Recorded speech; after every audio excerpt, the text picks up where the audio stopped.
The farewell circle and a new beginning. Autumn had arrived. The trees in Golden Meadow were truly golden now.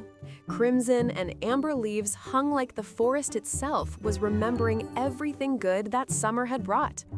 Mornings were misty, evenings long and calm, and the air carried the scent of endings that felt gentle, not sad. The season was over. The trophy rested in the old house on the hill. Scoreboards were rolled up, and the cheers had faded away. But Leonard DeLion felt there was one thing left to do before everyone went their own way.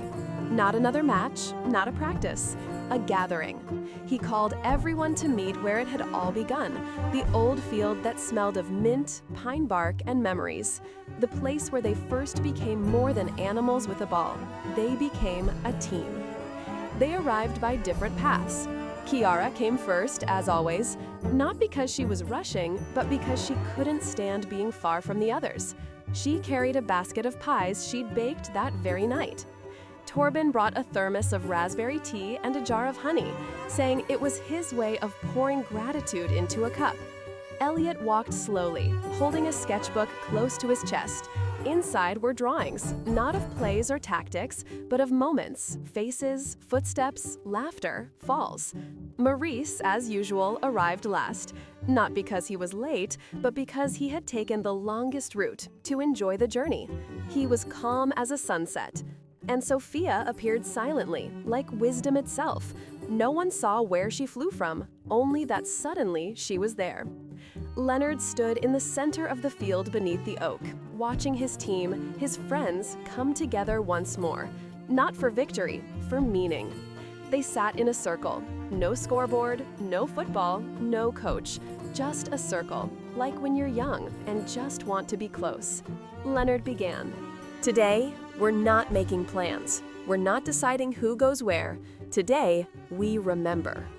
He paused and looked at each of them. Not to stop, but to understand. Wherever you go, you're no longer who you were when this began, because each of you now carries a piece of the others. Kiara spoke first. She shared how she used to fear being too loud, thinking her voice annoyed others. But the team taught her that a voice isn't noise, it's music when it carries love.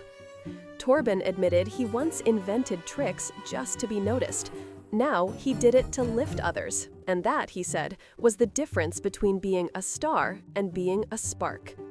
Sophia unfolded a small paper and read softly. Wisdom isn't about being right.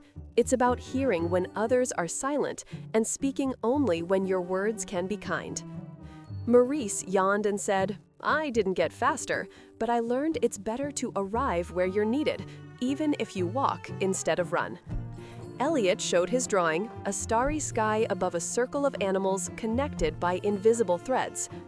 I used to think the game was about action, he said. Now I know, it's about connection. Finally, Leonard spoke.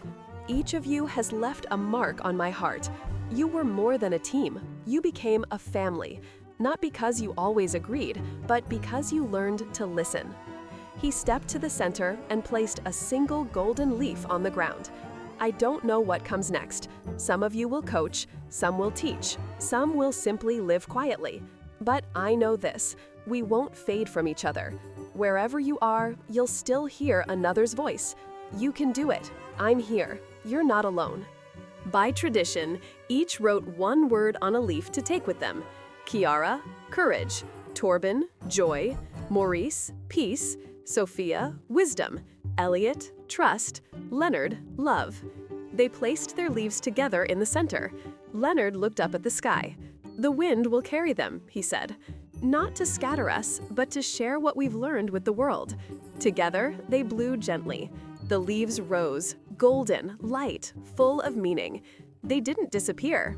They just went on. Moral of the story. Sometimes the most important thing isn't staying together.